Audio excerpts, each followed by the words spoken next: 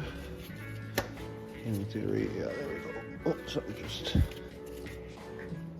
Oh, let me see. That just moved, didn't it? Sure did. That's okay. It's gonna have movement. It's gonna be a pain in the butt. I also knew that.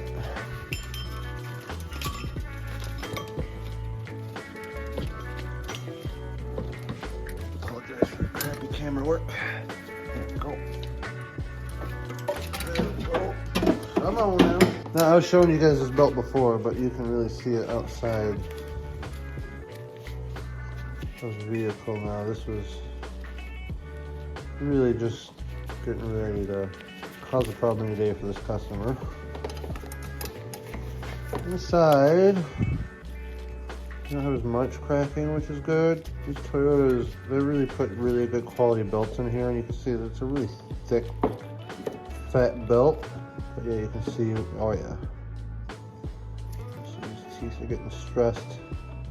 That rubber is really dry and cracked. I'm gonna start getting this water pump out, getting everything cleaned up here, and then start putting it all back together. Pulled out all of our water pump bolts, you see all the way around. Just pulled it loose, and we're letting it all leak down before I pull it off. Maybe. Maybe.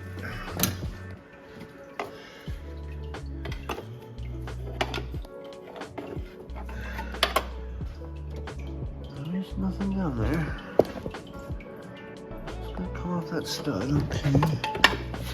Yeah, I don't like the idea of just prying. Yeah, it's stuck. I can see where it's stuck. Alright, I'll be right back. I knew it was going too easy for me. You see, here's the old gasket that's on here. You see, it's the old material. It is like super glued onto the block here, so it is very slow going. I've been at it now for at least an hour or so. Bent over in a position that I don't really want to be in. I got a pretty sharp gasket scraper here, so I'm just kind of hitting it and hitting it again. I got all of this half done, so we're just trying to get all down and around here cleaned off before I can put the new water pump on. I got a rag shoved in there so I don't get any shite in there. I should shove something in there too. I should shove something in there too. All right, I'll do it. Do you want me to quit working for the night? Do you want me to be done working? Okay. Keeps cocking in here crying. I was trying to get this water pump on, so I got it off, all cleaned up. New water pump's on. Before I get too much further, I actually wanted to show you guys. There is, so see this pipe right here and this O-ring? So this goes into the back of the new water pump, and there's a new O-ring in the kit that you get. It's really important that you get that thing on and that you don't break it or damage it, because if you mess this up, you will probably be taking the intake manifold off, because it's still easier than having to take all this back apart. Get the new O-ring on there and just take your time getting everything together. Don't try and force it. Don't try and like shove everything together. This water pump is a big pain in the ass, but if you do it right and you don't get any leaks, then you get to sleep better. Or I don't know, you get something. So we're in here trying to get everything lined up, but you can see I got the new pulleys in now. I pulled this one out before and not realizing that this is actually like a 10 millimeter hex. Fit that perfectly, and I was able to take that old tensioner assembly out and reinstall the new one with the new wheel. I leave these nice and loose on here. You'll see why in a minute when I'm getting that all fed in. This one's timed. I'm gonna rehash my marks down there because you can see I cleaned everything up, a little bit of brake clean. And I lost my marks a little bit, so I just went in there with a marker and remarked everything. But this one has moved on me. We're going to go ahead and turn that back real quick and see if I can find its timing mark, I guess. Trying to see if I can show you guys. There, that's the mark. I just gotta put that back on the mark, and then I can start feeding the belt in here. Okay, we're at a moment of truth. I'm gonna show you guys that I got the new belt all in. I don't really go off of these marks. It is insane to try and get this belt exactly lined up so that line is where the line is. I just go off of the timing marks that I make. As long as all that lines up, and you can see right here, we are dead on lined up right there. We are, whoop, you can see that mark right there. We are dead on lined up right there. And then, I don't know, yeah, you can see my mark that I made right there. But anyway, I wanted to take this time to, you know, pull this pin. Hey, Steven, what happens when you pull this pin? Figured I'd do this together with you guys. So, you know, if something happens and I hate my life in a minute, you guys get to be a part of it. There it is. Hopefully I don't have to compress that thing again. It's under tension. I'm gonna let this sit for a minute. All this, I guess I should have pushed this belt on a little bit more, but who does everything perfect? Again, I've been doing this for a long time, but that doesn't mean that I know anything about what I'm doing. Always consult a professional. Always, you know, have a repair manual or someone that knows what they're doing on hand. Especially when you're gonna try something like this. You gotta make sure that everything's timed and you get everything right, otherwise you can cause some big problems. So everything's coming back together now. I can start putting on the fan cover, the fan bracket. Good morning. We're back in the garage nice and early. We beat the sun up. We're gonna finish putting this thing back together. So I got the belt on yesterday. It's all timed correctly. That's on, and that's on, excuse my puppy. I spun this thing over twice after I got the tensioner and everything installed. All of our bolts are tightened and torqued. I would encourage you to look up all the torque values for everything here. Don't just tighten it by hand. I've been doing this for years. That's why it keeps me safe, but I'm still gonna go by with a torque wrench and check all these out. Today's episode, learn from my mistakes. I was putting this bracket on and I was not paying close enough attention to this cam position sensor wire. And I nicked it. You can see right there some wire damage, so I'm gonna actually have to cut this and do a wire repair this morning. Hooray. Upon closer inspection, this is actually another ground shielding wire, so this copper or this wire just wraps around these wires to keep them noise suppressed. Looking here, I don't know how you can focus, but there's no damage to any of these wires inside the loom. I was able to peel this back, thank God. I was really thinking about cutting this and making my repair, and I'm glad I didn't, because there's nothing wrong here. There was a little bit of wire exposed here, so I just threw a little bit of electrical tape on there. I'll probably take a little bit of a torch and like melt that tape down a little bit so it sticks. And I'm gonna do the same over here. I'm just gonna rewrap this wire, and I think it should be good. Hopefully we don't have to replace this. It's like a $150 sensor. I got this lower cover on, middle bolt, and then there's 3 lower bolts on the bottom. This thing is an act of patience. All of these covers for the Toyotas are. They fit really tight, and you just gotta take your time and make sure that you are getting it on correctly. We're gonna go ahead and get this other side cover on, and after that I'll probably put the pulley back on. Rotate it around the top dead center, check my crankshaft, make sure all my marks line up, and then as long as all that lines up, I'll be able to put the rest of the covers on and all the, you know, the alternator, power steering pump, all that stuff back on. Got my cam sensor back in there and plugged in, and all my covers, most of my covers are on. I've got the tensioner on, got this middle cover on, so now all I have to do is put the 2 outer covers on. I gotta put the water jacket on, and then I gotta get all the alternator and stuff back on.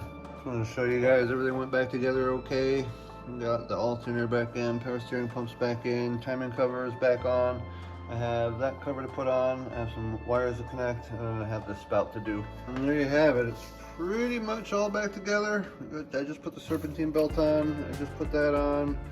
All the covers are on. Valve covers are all done. It took me about, I don't know, 10.5 hours with the valve covers. Valve covers were kind of a big pain in the ass. So let's have a little moment of truth here.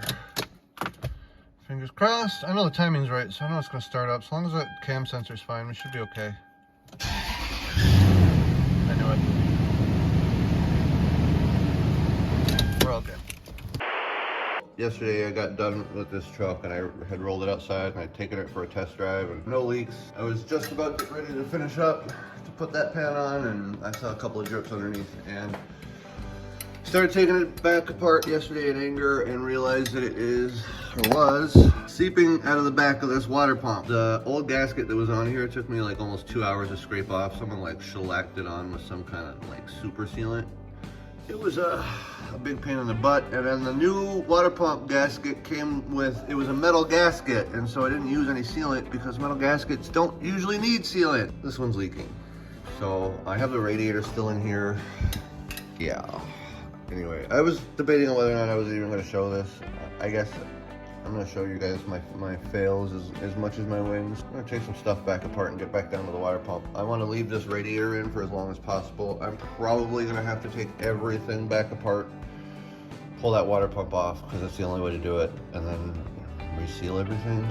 Maybe I got lucky and I'm a bonehead and left a bolt loose, but I doubt it. All right, I got this apart pretty quick. See that? I'm pretty sure that was tight when I put it all together. I don't know if pulling the nut out the front of that loosened that, but yeah, when I pulled that guy out of there, which is the bracket for the fan, I found him, and it was leaking sort of right out of the top, so that would make sense. I don't know. I'm gonna tighten all of these bolts down, re-torque them. I know I torqued all these down though, so finding that loose one really makes me wonder. End of the day. Still the snowy mess. I'm gonna have to get a snowplow out later. I'm gonna get this water pump off finally.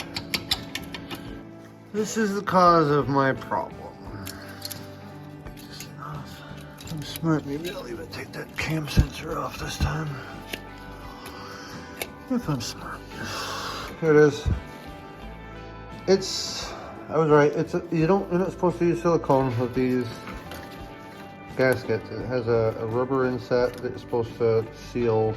Doesn't look like anything's wrong. Just looks like it doesn't want to seal. Well,